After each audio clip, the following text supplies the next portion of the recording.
தோடு தொங்கட்டான அத்துக்கிட்டு போவான், திருடுவான், ஆட்டுக்குட்டியை திருடுவான், மாடை அத்துக்கிட்டு போவான், கண்ட பொம்பளையில் கைப்பிடிச்சிருப்பா, இல்லாத சல்வாரித்தனமெல்லாம் பண்ணுவான். ஆனால் ஊரில் திருவிழாவுக்கு காப்பு கட்டிட்டேன்னு வச்சுக்கிறீங்கள. இன்று செய்தியாளர்களை சந்தித்து பேசிய நாம் தமிழர் கட்சி ஒருங்கிணைப்பாளர் சீமான் திமுகவை கடுமையாக விமர்சித்துள்ளார். அப்ப நீங்க என்ன சொல்லிருக்கணும்? ஆளுநர் கையெழுத்து போட்டால் நாங்கள் விடுதலை செய்கிறோம் அப்படி பேசியிருக்கணும். எல்லாமே பாருங்க, குடும்ப தலைவிக்கு 1000ங்கிறது வந்த பிறகு தகுதி வாய்ந்த தலைவிக்குங்கிறது அதை அப்பவே சொல்லியிருக்கணும்ல.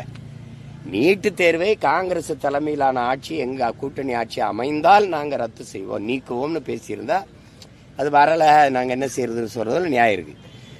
அந்த ரகசியங்களுக்கு தெரியும், வந்தவன ரத்து செய்யப்படும். இதெல்லாம் பேசிட்டு சரி இப்போ இந்த 4 ஆண்டுகளில் ஏன் அதை தீர்மானம் போடல?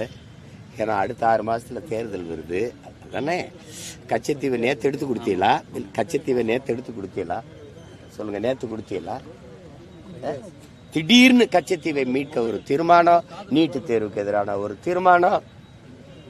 அதை நான் சொல்றேன்ல, தண்ணியை போடுவான், சலம்புவான், தோடு தொங்கட்டான அத்துக்கிட்டு போவான், திருடுவான், ஆட்டுக்குட்டியை திருடுவான், மாடை அத்துக்கிட்டு போவான், கண்ட பொம்பளையில் கைப்பிடிச்சிருப்பா, இல்லாத சல்வாரித்தனமெல்லாம் பண்ணுவான்.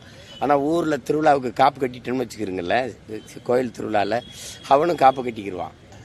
விட்டுட்டு ஒரு வாரம் விரதம் இருந்து திடீர்னு சாமி ஆடுவான், புனிதன் ஆயிடுவான். அந்த புனித வேடம் தான் இப்போ இந்த கட்சி போட்டுக்கிட்டு இந்த கட்சிகள் போடுறது. ஆமாய்யா, அவர் வேலையை மறுபடியும் காட்டுவார். இப்போ தேர்தல் வர்றதுனால இப்போ என்னென்ன நடக்குது? திடீர்னு 290 கோடியில் திருச்சியில் ஐயா கருணாநிதி அவர்கள் பேரில் நூலகம். நீங்கள் அப்புறம் எல்லாம் திட்டினோன்னா அது தாத்தா காமராஜர் பேர், ஏன்னா அவர் இல்லைல்ல. செய்திகளை உள்ளது உள்ளபடி தெரிந்து கொள்ள ரெஃப்ளெக்ட் நியூஸை சப்ஸ்கிரைப் பண்ணுங்க.